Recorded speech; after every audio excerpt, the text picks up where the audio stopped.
David De Gea conundrum escalates at Man United, guys. It's really looking like David De Gea is moving out of the club of Man United, and lots of stories that I'm gonna hate to collect, onto this story. Fabrizio Romano, Laurie Whitwell, close to 3 correspondents of United coming out and confirming to us that maybe it is going to be the last season of David De Gea, and he must have played his last game at Wembley when we lost to Man City by 2-1 in an FA Cup finale. Welcome to United Matters channel.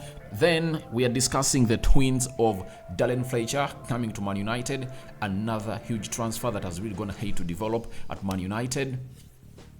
And lastly, we are going to talk about Anthony Elanga and how his performance at the Swedish national team is really going to prosper or propel his transfer out of Man United. Smash the like button close to how many times?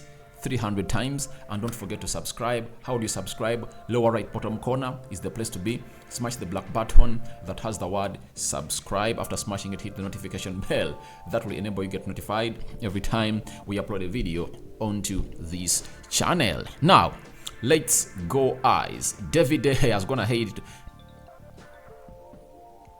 Laurie Whitwell was the first to really post something today morning, and he said David De Gea has agreed in principle to extend his Man United stay and communicated his intention to return to the club, but a new deal has not yet been signed. Should he leave, an approach for Andre Onana would be more likely. So that's what he told us, that David De Gea has always gone ahead to really agree that I'm really willing to go ahead and obviously get this over the line and stay at the match United, but United has not put pen to paper.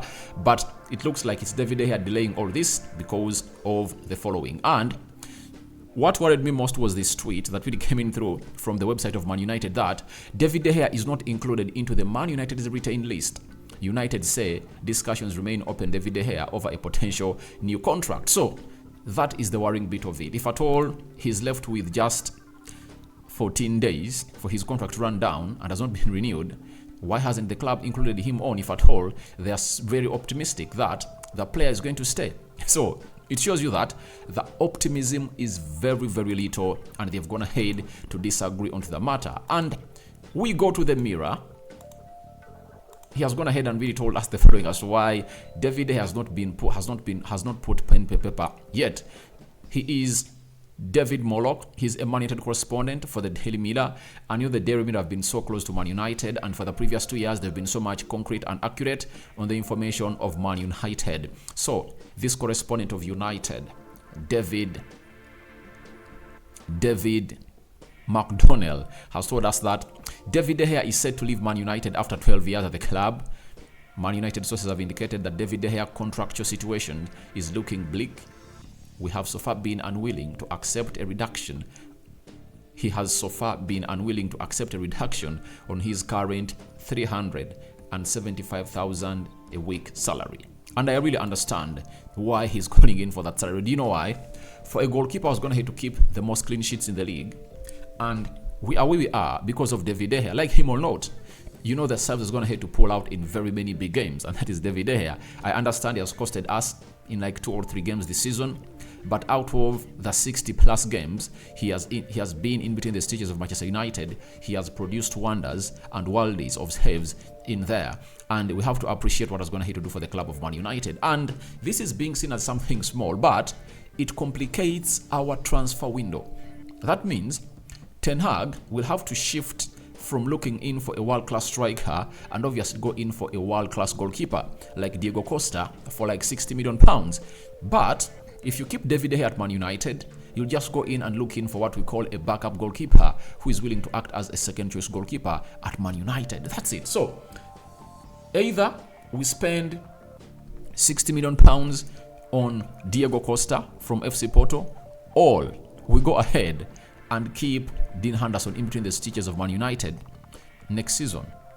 That is it. So David De Gea is demanding for a salary of £375,000, of which I understand he wants a reduction, but he doesn't want to take £250,000 a week being given to him by Man United, because he considers himself one of the most important players still in the squad of Man United. And trust me, he is. He's among the top 5 important players at the club of Man United. Casemiro, Lisandro Martinez, Bruno Fernandes, David De Gea, and Luke Shaw or Rafael Varane.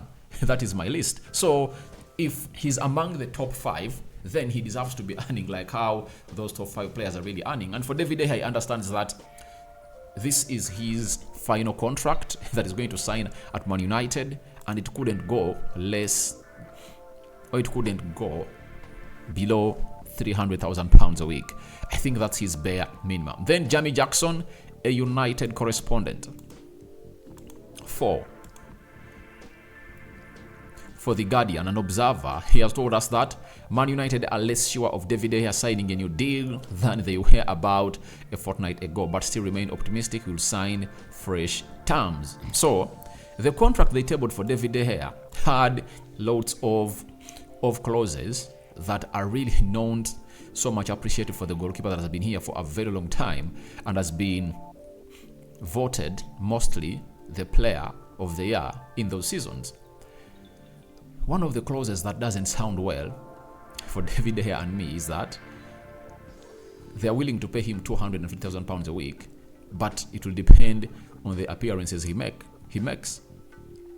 Right? Meaning that United want to tie David De Gea on a long-term contract, and then get in a goalkeeper who is going to really bench him. And they are doing all this in the name of not losing him on a free. Last season, we lost out players who are really worth £50 million like Paul Pogba on a free, Jesse Lingard, who was worth like £30 million on a free, Nemanja Matic was worth like 5, Juan Mata was worth like 3, who else? Edson Cavani, they can get you like 3 all 4 all 5. So, and this time round, we are losing another player who is worth £30 million, and even if he was on contract and those Saudi teams are coming in through the showing interest in him, they would have gone ahead to pay some good amount of money for this player. So we can't lose out a player on a free, and I think that's why United are really trying to tie him on a contract and maybe sell him or use him as a make weight in a certain deal next summer. Rob Dawson, a correspondent of United for the ESPN, has told us that Man United are a growing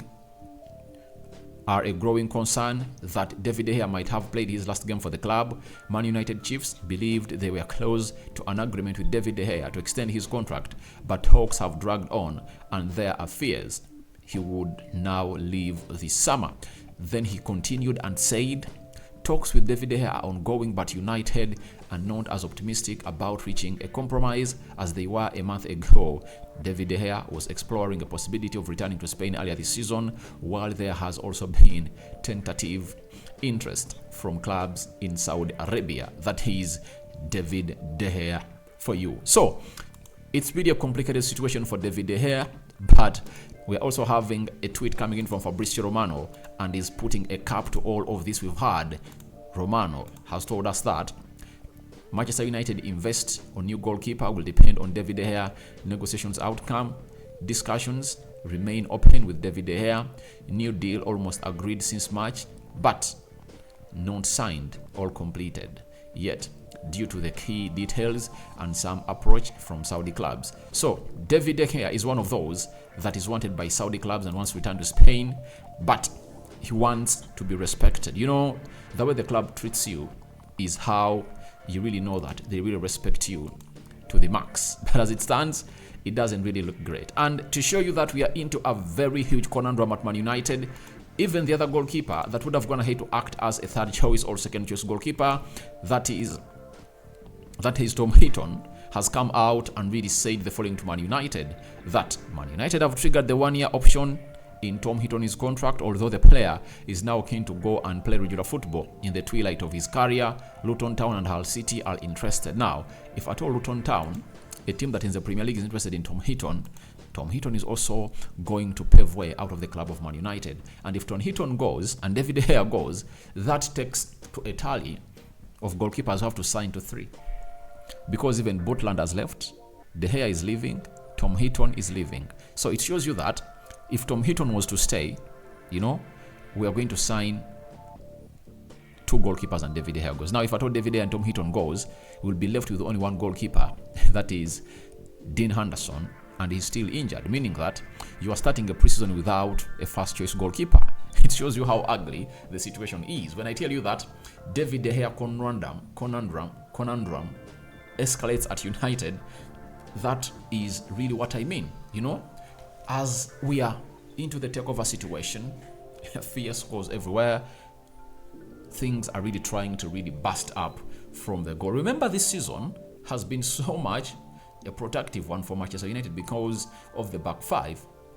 We've been so much dependent on David De Gea, Aaron Wan-Bissaka / Diego Dallo, Luke Shaw, Lisandro Martinez, and Rafael Varane. And trust me, if we are to get in a new goalkeeper, he needs to be good, such that we don't lament about David De Gea. And I wish I knew is the motto of fools, and I don't want us to find ourselves in a situation of obviously trying to really be into that mode. The technical director of Man United has gone ahead to find himself on a rescue, and how has he rescued himself? By getting his children from the academy of Man City and is bringing them to the academy of Man United. And we've been told by David Austin that Man United have launched a bid to sign Man City prospects Jack and Taylor Fletcher, the twins of UTD technical director Fletcher, the Fletcher siblings, aged 16, and now on course to move from City to Manchester United after United approached City last week to open discussions. And David Austin concluded and said, regarded among the most promising under 16 teams in the UK, Jack and Taylor have been part of an era of age group dominancy for City, and the hierarchy made efforts to keep them. So United have gone ahead to bring in these players, the Fletchers, and it makes no sense totally if at all you find yourself in a situation of being the technical director at Man United, heading the academy, when your children are really playing at Man City, when they are really some of the most highly rated children in the game of football. So as it stands, they are coming to Man United, and that is something good for us because these young children are really great. But it shows you how much Ten Hag has gone ahead to improve Man United, and Darren Fletcher has gotten to know that the boys are now in the right hands to come in at the academy of Man United. They are really great, and they are some of the best in England at their age. And let me show you a little bit of how they are and how they lifted a trophy for a certain underage team at England. Those are the Fletcher twins, and we are so much linked to them, and a deal is going to be done very soon as a bid is in. So it's good to see that we are really scouting these young talents, but we need to get in more and more and more and more and more of those. So as it stands, it's all about United going in for those talents, and we are in for them, and we are really running riot. And lastly, let's talk about Anthony Elanga. Anthony Elanga has gone ahead to score for Sweden. He has played only how many minutes? He has played only 29 minutes and he has found himself onto the score sheet. And they are playing against New Zealand. And how does this help Man United? It helps us in one way. How does it help us? It keeps us in a situation of obviously getting more suitors for the player and getting the realistic evaluation for the player. The moment he scores very many goals in these two games, then the likes of RB Leipzig, Borussia Dortmund, Everton, Ajax, PSV, and whoever, name it, there is a queue of teams that are interested in him, can come in through and obviously get us like £10 million or 15 or 20, depending on how the form of the player is. So that's what I had for you. What do you make about David De Gea's conundrum escalating at Man United? Would you keep him, yes or no? Would you keep him at the salary that is earning £375,000 a week? Then what do you make about Elanga and obviously the twins that Fletcher is bringing in at Man United from Man City? A sign out for now. See you later. I'm out.